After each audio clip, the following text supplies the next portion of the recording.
warahmatullahi wabarakatuh. Saya di sini akan menjelaskan tentang penyakit anemia. Anemia atau kekurangan darah adalah kondisi ketika tubuh kekurangan sel darah merah yang sehat atau ketika sel darah merah tidak berfungsi dengan baik. Akibatnya, organ tubuh tidak mendapat cukup oksigen sehingga membuat penderita anemia pucat dan mudah lelah. Anemia bisa terjadi sementara atau dalam jangka panjang dengan tingkat keparahan ringan sampai berat. Anemia merupakan gangguan darah atau kelainan hematologi yang terjadi ketika kadar hemoglobin, bagian utama dari sel darah merah yang mengikat oksigen, berada di bawah normal. Orang dewasa dikatakan menderita anemia bila kadar hemoglobinnya di bawah 14 gram per desiliter. Untuk laki-laki kurang dari 12 gram per desiliter untuk wanita.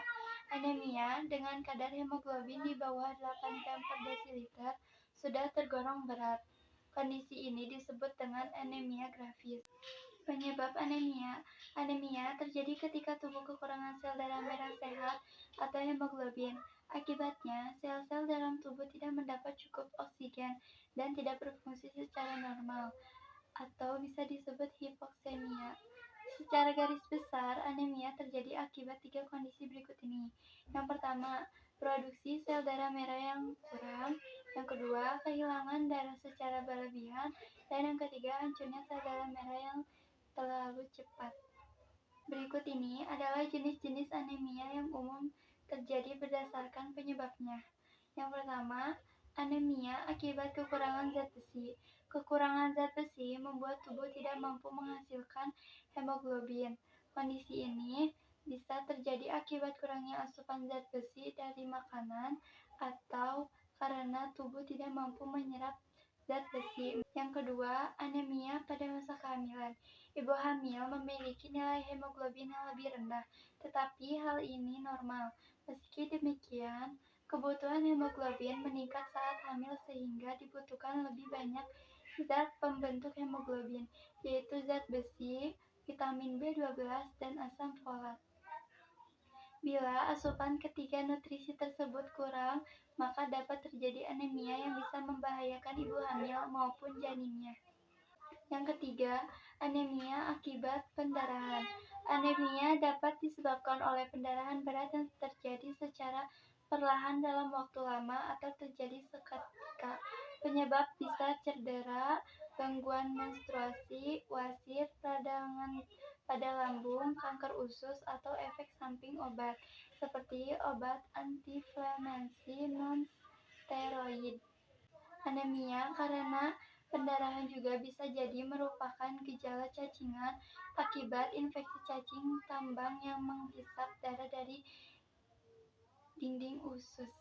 Yang keempat, ada anemia aplastik. Anemia aplastik terjadi ketika kerusakan pada sumsum tulang membuat tubuh tidak mampu lagi menghasilkan sel darah merah dengan optimal. Kondisi ini diduga dipicu oleh infeksi, penyakit autoimun, paparan zat kimia beracun, serta efek samping obat antibiotik dan obat untuk mengatasi reumatoid arthritis. Yang kelima, anemia hemolitik. Anemia hemolitik terjadi ketika penghancuran sel darah merah lebih cepat daripada pembentukannya. Kondisi ini dapat diturunkan dari orang tua atau dapat setelah lahir akibat kanker darah, infeksi bakteri atau virus, penyakit autoimun, serta efek samping obat-obatan seperti paracetamol, penisil, dan obat anti-malaria. Yang keenam, anemia akibat penyakit kronis. Beberapa penyakit dapat mempengaruhi proses pembentukan sel darah merah, terutama bila berlangsung dalam jangka panjang. Beberapa di antaranya ada penyakit Crohn, penyakit ginjal, kanker, reumatoid arthritis. Yang ketujuh, anemia sel sabit. Anemia sel sabit disebabkan oleh mutasi, perubahan genetik pada hemoglobin. Akibatnya, hemoglobin menjadi lengket dan membentuk tidak normal, yaitu seperti bulan sabit. Seseorang anemia selsabit jika kedua orang tuanya sama-sama mengalami mutasi genetik tersebut. Dan yang terakhir, ke-8, thalassemia. Thalassemia disebabkan oleh mutasi gen yang mempengaruhi produksi hemoglobin. Seseorang dapat menderita thalassemia jika satu atau kedua orang tuanya memiliki kondisi yang sama. Nah, sekarang lanjut ke gejala anemia. Gejala anemia sangat bervariasi tergantung pada penyebabnya. Penderita anemia bisa mengalami gejala berupa lemas dan pucat lelah, sakit kepala dan pusing, sering mengantuk, misalnya mengantuk setelah makan, kulit terlihat pucat atau kekuningan, detak jantung tidak teratur, napas pendek, nyeri dada, dingin di tangan dan kaki. Gejala di